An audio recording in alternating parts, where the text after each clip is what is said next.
Hello everyone, तो कैसे हैं आप सब। आज के इस वीडियो में हम देखेंगे चैप्टर नंबर 1 क्लास 12 बायोलॉजी का first chapter reproduction in organisms. Okay, तो चलिए शुरू करते हैं। हमने पुराने वाले वीडियो में समझ लिया था कि भाई बाइनरी फ्यूजन क्या होता है, बर्डिंग क्या होता है, स्पोरिलेशन तक हमने वो पूरा समझ लिया था।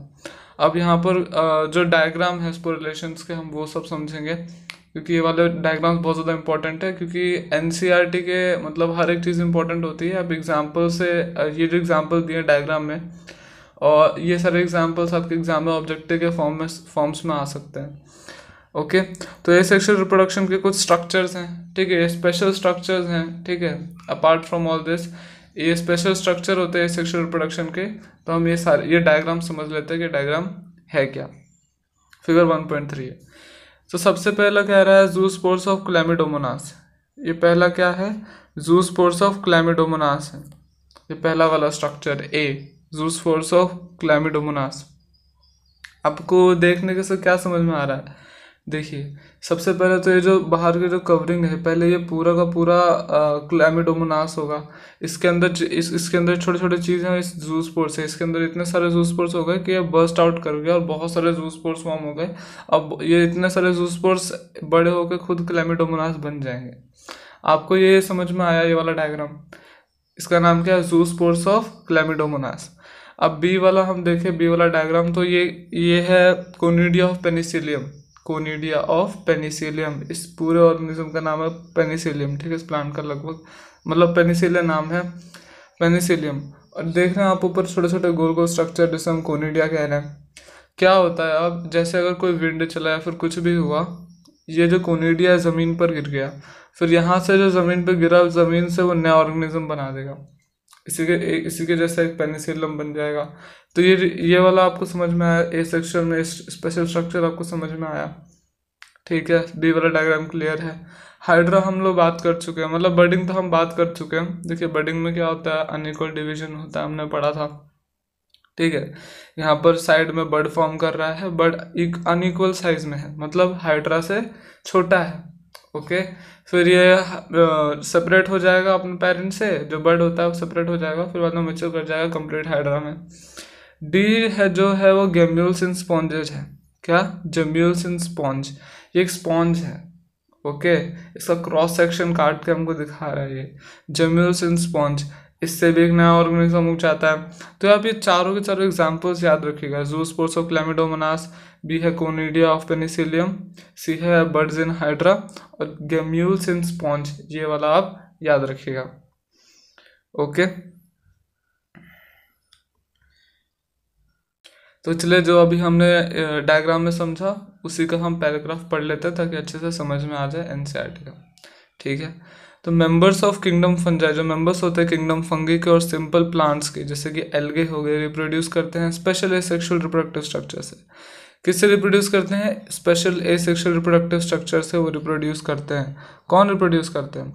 फंगी हो गए, सिंपल प्लांट्स हो गए जैसे कि एल्गे, ठीक है, वो रिप्रोड्यूस करते हैं स्पेशल एसेक्सुअल रिप्रोडक्टिव स्ट्रक्चर से। जो मोस्ट कॉमन स्ट्रक्चर होता है ये सब में, वो होता है जूस्पोर्स। ओके, जूस्पोर्स माइक्रोस्कोपिक होता है, मोटाइल स्ट्रक्चर होता है। मोटाइल स्ट्रक्चर का मतलब होता है वो मूव कर सकता है। सिंपल मैंने समझा जूस्पोर्स क्या होता है क्लैमिडोमोनास वाले। एक दूसरे सेक्सुअल रिप्रोडक्शन स्ट्रक्चर है, वो है कोनिडिया, पेनिसिलियम, बर्ड्स है हाइड्रा, और गेम्यूल्स है स्पॉन्ज। ये वाला मैंने आपको समझा दिया डायग्राम, याद रखिए वाला इंपॉर्टेंट डायग्राम, क्योंकि यहाँ से ऑब्जेक्टिव टाइप में क्वेश्चन उठ सकते हैं। ओके, या फिर 1 मार्क आंसर वाले में क्वेश्चन उठ सकते हैं। ओके, ठीक है। तो अभी हमने ये समझ लिया, अभी हमारा क्या बाकी रह रहा है? अभी हमारा बाकी रह रहा है फ्रेगमेंटेशन, और हमारा बाकी रह रहा है वेजिटेटिव प्रोपगेशन, और हमारा बाकी रह रहा है सेक्सुअल रिप्रोडक्शन। हम खत्म करेंगे। ओके, तो चलिए शुरू करते हैं। बात करते हैं हम वेजिटेटिव प्रोपगेशन की। तो वेजिटेटिव प्रोपगेशन है क्या? पहली बात, वेजिटेटिव प्रोपगेशन है क्या? एनिमल्स के अंदर और दूसरे सिंपल ऑर्गेनिजम्स के अंदर हम एसेक्सुअल टर्म को यूज़ करते हैं। अगर हम बात करेंगे प्लांट्स की, तो प्लांट्स के लिए हम वेजिटेटिव टर्म यूज़ करेंगे, वेजिटेटिव प्रोपगेशन यूज़ करेंगे। समझ में आया? देखिए, एनिमल्स के अंदर, दूसरे सिंपल ऑर्गेनिजम्स के अंदर जो टर्म होता है एसेक्सुअल रिप्रोडक्शन हम यूज़ करते हैं। एसेक्सुअल रिप्रोडक्शन का ही दूसरा नाम है। अगर हम प्लांट्स में देखेंगे तो प्लांट्स में हम उसको वेजिटेटिव प्रोपगेशन कहेंगे। समझ में आया? ठीक है। अच्छा देखिए, यहाँ पर बहुत सारे आपको एग्जांपल देंगे वेजिटेटिव प्रोपगेशन के अंदर, ठीक है। आप आ जाइए फिगर 1.4 में। किस में आ जाइए आप? फिगर आ जाइए 1.4 में। जिस ये देखिए ये वाला फिगर, ओके। ये फिगर है, ये कुछ एग्जांपल्स हैं जो वेजिटेटिव प्रोपगेशन दिखा रहे हैं कि यहाँ पर वेजिटेटिव प्रोपगेशन हो रहा है, ओके। ये देखिए पोटैटो है, फर्स्ट वाला देखिए पोटैटो है। पोटैटो क्या है? ये आइज ऑफ पोटैटो, देख रहे हैं आप? आइज ऑफ पोटैटो, ये ट्यूबर का एग्जांपल है, ट्यूबर, ओके। तो पोटैटो, ये देखिए आइज ऑफ पोटैटो देख रहे हैं आप। ये आप बर्ड्स देख रहे होंगे पोटैटो के आजू बाजू। आपने जरूर नोटिस किया होगा, जब आलू लाते हैं तो पुराना होता है, उसमें से बर्ड फॉर्म हो जाता है। अगर उसको आप ज़मीन में गाड़ दीजिए तो कुछ दिनों में उसमें से प्लांट निकल आएगा। तो ये आपको समझ में आ गया कि नया प्लांट कैसे होगा? वेजिटेटिव प्रोपगेशन की वजह से होगा, ठीक है। ये होगा, ये आपको एग्जांपल्स याद रखिएगा, आइज ऑफ पोटैटो, ठीक है। ये आइज ऑफ पोटैटो आप याद रखिएगा। बी है आपका, ये राइजोम इन जिंजर दिखा रहा है, राइजोम ऑफ जिंजर दिखा रहा है। जिंजर आपको पता है अदरक है ये, ठीक है। इसमें से मतलब ये एडवेंटिशियस रूट्स निकल रहे हैं, बर्ड्स निकल रहे हैं, नोड्स निकल रहे हैं। इसको भी अगर आप जमीन में गाड़ दोगे तो यहाँ से भी एक नया प्लांट उग जाएगा। या एग्जाम्पल याद रखना, rhizome in ginger, rhizome of ginger, sorry. और देखिए सी वाला एग्जांपल देखिए, तो ये बुलबिल ऑफ अगेव है। ये अगेव प्लांट मतलब ये आप याद रखिए, बुलबिल ऑफ अगेव। अगर ये जो नुकीला नुकीला सा आपको दिखा, अगर ये कट के जमीन पर गिर जाए तो उसमें से नया प्लांट हो जाता है, वेरी सिंपल। डी देखिए आप, लीफ बर्ड ऑफ ब्रायोफाइलम है, लीफ बर्ड्स ऑफ ब्रायोफाइलम। ये जो प्लांट होता है उतना बड़ा होता नहीं है, मतलब मीडियम मतलब स्मॉल साइज का होता है, पर उसके पत्ते बहुत बड़े बड़े होते हैं। अब वो पत्ता जैसे जमीन को टच करता है तो कुछ दिनों में उसके साइड साइड से क्या निकल आता है? नए प्लांट निकल आते हैं। तो इसको हम क्या कहेंगे? इसको हम बोलेंगे ब्रायोफिलम। ब्रायोफिलम में होता है लीफ बर्ड्स ऑफ ब्रायोफिलम। अब ये एग्जाम्पल्स और याद रखना। और देखिए offset of water hyacinth, offset of water hyacinth आप देखिए ई वाला डायग्राम। इसमें क्या हो रहा है कि ये एक प्लांट है, ओके, जो यूजुअली वाटर में पाया जाता है। ये एक प्लांट है जो एक ऑफसेट फॉर्म हुआ, फिर वहाँ से एक नया प्लांट फॉर्म हो गया, फिर ऑफसेट फॉर्म होगा, फिर वहाँ से नया प्लांट फॉर्म हो जाएगा। ये ऑर्गेनिज्म है। तो आप याद रखिए वेजिटेटिव प्रोपगेशन के जितने भी एग्जांपल्स आपको याद रखने पड़ेंगे। और कुछ और है, हम देखते हैं और भी थोड़ी चीज़ें हैं।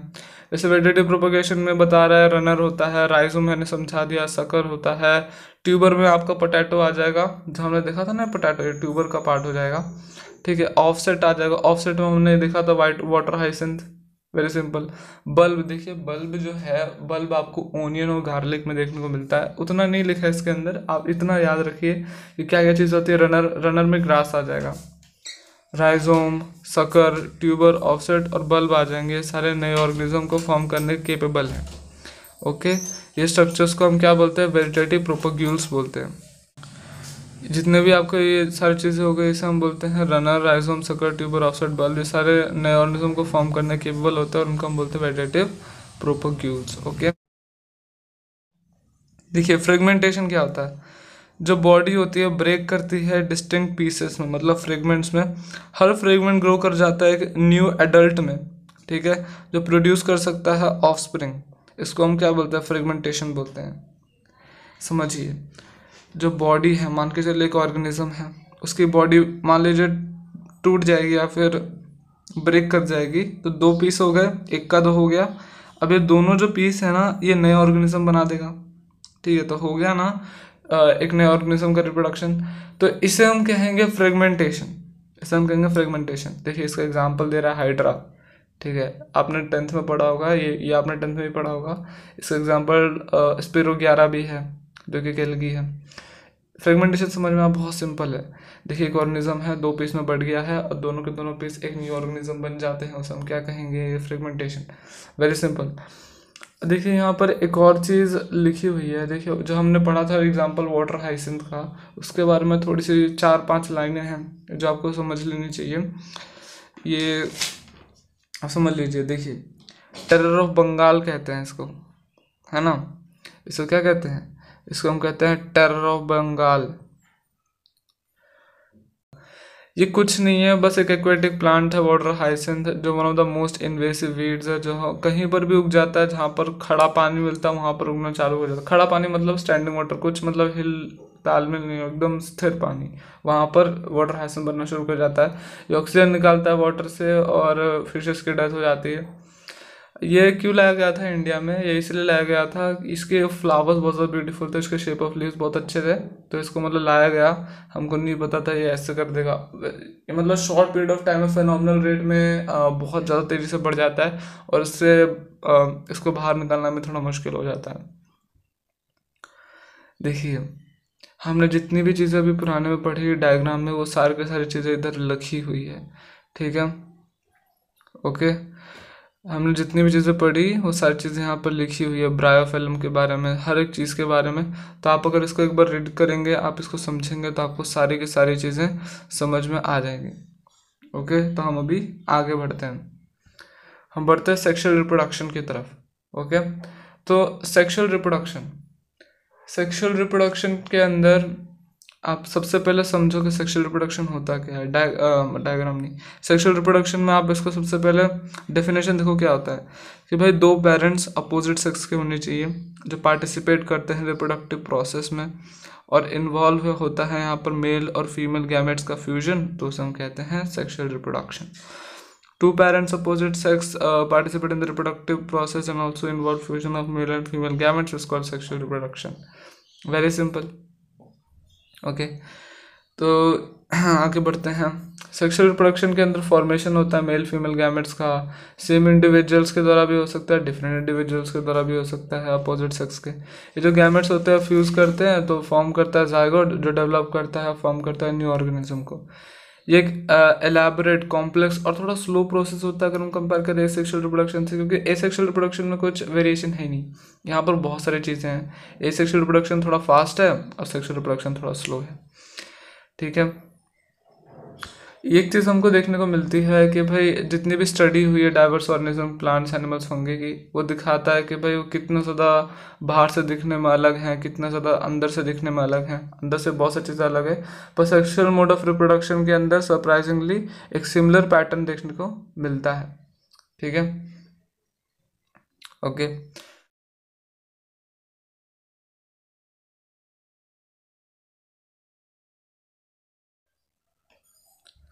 सारे के सारे ऑर्गेनिजम्स को एक ऐसे स्टेज पे पहुंच जाना है जहाँ पर वो मतलब अपना रिप्रोडक्शन कर सके। रिप्रोडक्टिव फेज के पहले वाला जो फेज होता है उसको हम कहते हैं जुवेनाइल फेज।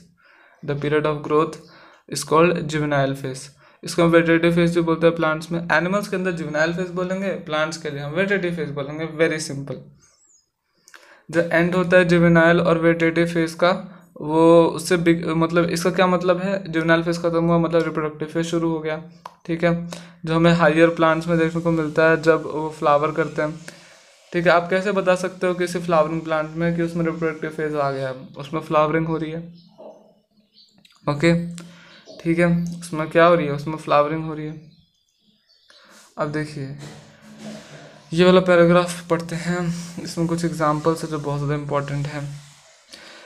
ये प्लांट्स का जो होता है ना, प्लांट्स का 3 टाइप्स होता है, 3 टाइप के प्लांट्स होते हैं। एक एनुअल टाइप का प्लांट होगा, बाइनल टाइप का प्लांट होगा, एक होगा आपका पेरेनियल टाइप का प्लांट, ठीक है। एनुअल टाइप और बाइनल टाइप मतलब ज़्यादा लंबा जीते नहीं है, तो हम उनमें तीनों फेज देख लेते हैं। कौन कौन सा फेज, जुवेनाइल फेज भी देख लेंगे, रिप्रोडक्टिव फेज भी देख लेंगे, सेनेसेंट फेज भी देख लेंगे, ठीक है। मतलब हम उनमें उनका जन्म भी देख लेंगे, हम उनमें रिप्रोडक्शन भी देख लेंगे, हम उनमें उनका डेथ भी देख लेंगे।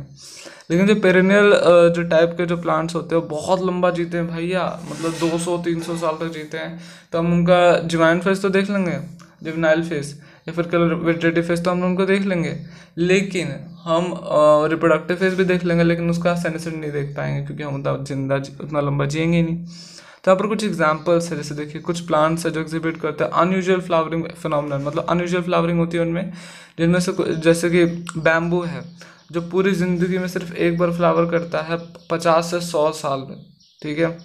और प्रोड्यूस करता है लार्ज नंबर ऑफ फ्रूट्स, फिर मर जाता है। दूसरा प्लांट है स्ट्रोबिलैंथस कुंथियाना, जिसे हम नीला कुरुंजी भी बोलते हैं। ये फ्लावर जो होता है ये 12 साल में एक बार फ्लावर करता है, ठीक है। ये जो प्लांट है वो सितंबर से अक्टूबर के मतलब महीने में उगता है, बेसिकली मतलब फ्लावरिंग करता है।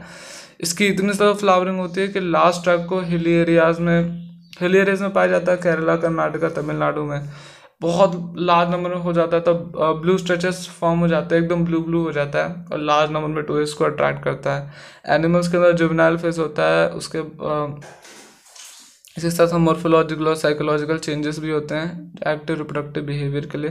रिप्रोडक्टिव फेज जो होता है वेरिएबल ड्यूरेशन का होता है डिफरेंट ऑर्गेनिज्म, मतलब कुछ ऑर्गेनिजम्स के अंदर 5 साल का रिप्रोडक्टिव फेज होगा, किसी में 10 साल, तो मतलब डिफरेंट होता है वेजिटेटिव फेज। ठीक है, वेजिटेटिव फेज के बाद तो वेरी सिंपल है, सेनेसेंट आएगा इंसान, मतलब जो भी जानवर है वो मर जाएगा, बुढ़ापा आएगा। ठीक है, बात वाला पढ़िएगा कि भाई इसमें क्या लिखा है। क्या आपने नोटिस किया होगा कि भाई बर्ड्स ले करते हैं एग्स सीजनली, और जो बर्ड्स होते हैं जो पोल्ट्री फार्म्स में है उनको बना दिया जाता है ऐसा कि वो हर साल देते रहते हैं अंडे। ठीक है, सो इस केस में क्या है, अंडे देना रिलेटेड नहीं रिप्रोडक्शन से, कमर्शियल एक्सप्लॉयटेशन हुआ ह्यूमन वेलफेयर का। तो फीमेल्स होते हैं, देखिए यहाँ से इंपॉर्टेंट चीज़ चालू होती है। तो फीमेल्स होते हैं प्लेजेंटल मैमल्स के, मैमल्स की बात हो रही है मैमल्स की, जिनमें कुछ साइक्लिकल चेंजेस होते हैं ओवरीज में। ठीक है, एक्सेसरी डक्ट्स में, कुछ हार्मोन्स के साथ।